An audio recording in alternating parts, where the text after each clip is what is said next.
سلام به همه دوستان و همراهان عزیزم. امیدوارم لحظه لحظه زندگیتون غرق در آرامش باشید و حال دلتون خوش باشه.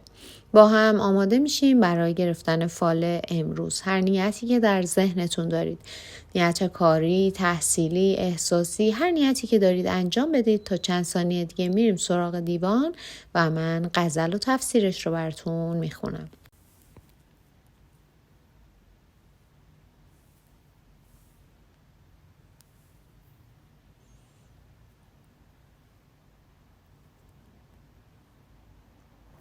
خب دوستان، اگر نیتاتون رو انجام دادین با هم ببینیم حافظ امروز چطور ما رو راهنمایی میکنه.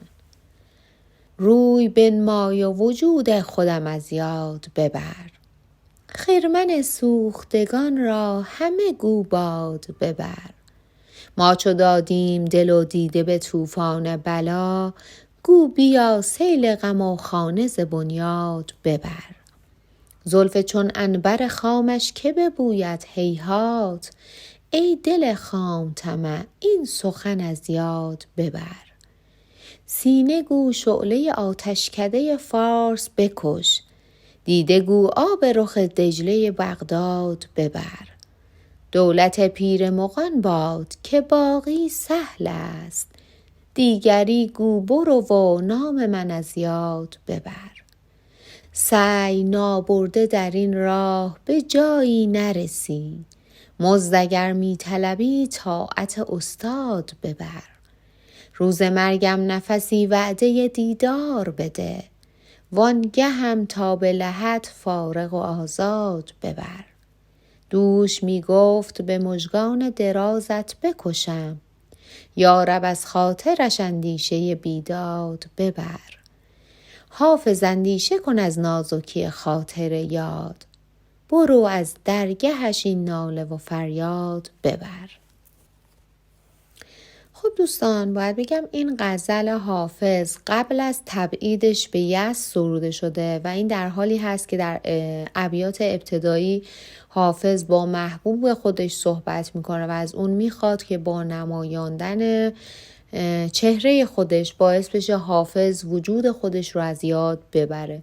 حافظ عاشقی پاک باخته هست که دل و دیده خودش رو به طوفان بلا سپرده و در راه عشق از هیچ چیز حتی سیل غم هم نمی ترسه. اما در تفسیر این غزل حافظ به شما نوید میده به اون چیزی که در پیش هستید با کمی تلاش بیشتر برسید. برای رسیدن به هدفی که دارید باید سطح توقعتون متناسب با خواسته هاتون باشه و نباید به حرف دیگران خیلی اعتماد بکنید. در زندگیتون بهتر بیشتر واقع بین باشید و با قضاوت عادلانه با مسائل روبرو بشید. مدتی هست که خودتون رو به دست تقدیر سپردید و میگید هرچه باد، هر اتفاقی که افتاد، هر چیزی که به مصلحت من هست برام پیش بیاد. اما بدونید راه و روشی که شما انتخاب کردید شاید خیلی سود و منفعتی برای شما نداشته باشه. درسته که خودتون رو باید به دست مصلحت خداوند بسپرید، اما این به این معنی نیست که شما قدم از قدم بر ندارید. تلاش نکنید و بگید من خودم رو به مصلحت خداوند سپردم. باید تلاش مضاعفی داشته باشید در راه اون چیزی که آرزوش رو دارید، در راه رسیدن به اهدافتون و بهتر یک مقداری در رفتارتون هم تجدید نظر داشته باشید.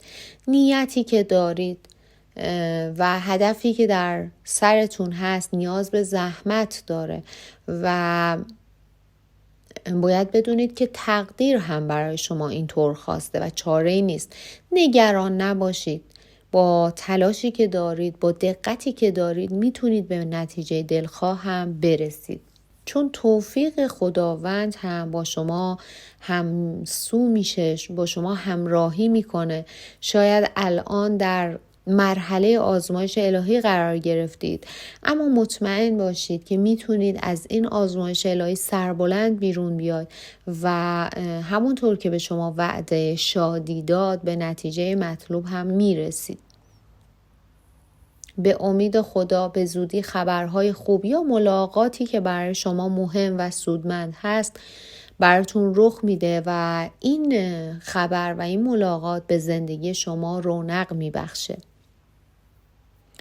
در مورد کاری که قرار هست انجام بدید، در مورد نیتتون، حافظ میگه شما رنج و زحمت زیادی کشیدید، ناراحتی ها، فراق و دوری زیادی رو تحمل کردید و از بیوفایی دوستانتون آزار دیدید. حرفها در دلتون بوده که جایی ازش صحبت نکردید، اما دوستان نابا و خیلی از افراد که در صدد این بودن شما رو از راه منحرف بکنن، شما رو از تصمیمتون برگردونن، موفق نشدن و شما روی عقیده های خودتون و روی تصمیمتون مصمم باقی موندید. بدونید که در همه حال خداوند یار و یاور شما بوده و میتونید با همین عقیده و با همین مصمم بودنتون نتایج خوب و اتفاقات خوب رو برای خودتون رقم بزنید.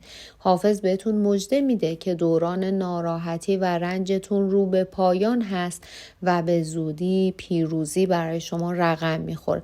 مواظب باشید که با شتاب و با عجله یا با ندونم کاری این پیروزی رو به تأخیر نندازید. دوستان اگر نیت خرید و فروش داشتید، باید بگم هم خرید هم فروش براتون منفعت داره و دوستانی که نیت تغییر شغل داشتن، باید بگم موفقیت‌های شغلی هم برای شما در راه هست. و اگر برای بیمارتون هم نیت داشتید، باید بگم به امید خدا شفا برای ایشون نزدیکه. و دوستان اگر برای سفر نیت داشتید، باید بگم سفری که در انتظارش بودید مقدماتش براتون فراهم میشه و در این سفر با افراد جدیدی آشنا میشید که تأثیرات مثبتی در زندگی شما خواهند داشت. دوستانی که نیت احساسی داشتن، حافظ میگه غم و اندوه بزرگی رو در دلتون تحمل میکنید که از درون شما رو آتش زده و به خاطر اون غم و رنج اشک میریزید. به هر کاری دست میزنید تا از عذاب این غم جدا بشید، رها بشید و دلتون میخواد فقط یک بار دیگه فرصت داشته باشید تا یارتون رو ببینید و حاضر هستید تمام سختی ها، تمام مشقت ها رو تحمل بکنید تا اون لحظه دیدار برسه و بتونید یک بار دیگه یارتون رو در آغوش بکشید و یک فرصت دیگه در اختیار شما قرار بگیره که اون شخص رو ببینید. این یار و این عزیزی که اینجا ازش صحبت میشه میتونه شریک احساسی شما باشه یا میتونه عزیز از دست رفته‌ای باشه که در غم فراق و در غم نبودن اون شخص شما بیش از اندازه دارید بیتابی میکنید. حافظ میگه بهتره با این غم و ناراحتی کنار بیاد، بپذیرید نبودن اون شخص رو تا راحت‌تر این روزها رو بتونید پشت سر بذارید و از این جهت بهتون توصیه میکنه که خودتون رو سرگرم کارتون بکنید تا وقت کمتری برای فکر کردن و قصه خوردن داشته باشید. روی هدفهای جدید تمرکز بکنید و سعی بکنید موفقیت‌های جدیدی کسب بکنید تا کمی از این غم و رنج برای شما کم بشه، سختی این غم و رنج قابل تحمل تر بشه برای شما و بهتر خودخوری و اضطراب رو از خودتون دور بکنید و مدتی در برابر این اتفاقات سعی کنید یک مقداری بی تفاوت باشید، بیشتر به سلامتتون اهمیت بدید، چون این اتفاقات باعث شده که از نظر جسمانی ضعیف بشید و برای رسیدن به هدفهایی که در سرتون دارید باید از یک قوای جسمانی برخوردار باشید تا بتونید به برنامه‌هایی که دارید جامعه عمل بپوشونید. دوستان عزیزم ازتون ممنونم که امروز هم وقتتون رو در اختیار من گذاشتید و با من همراه بودید. مثل همیشه لازم میدونم سپاسگزاری و قدردانی خودم رو به همه شما عزیزان که وفادارانه از من و این کانال حمایت میکنید ابراز کنم. ازتون ممنونم که با لایک ها و کامنت های زیبا و انگیزه بخشتون برای ادامه این راه و برای ادامه این مسیر به من انگیزه و انرژی مثبت میدید. ازتون ممنونم و به خدای بزرگ میسپارم.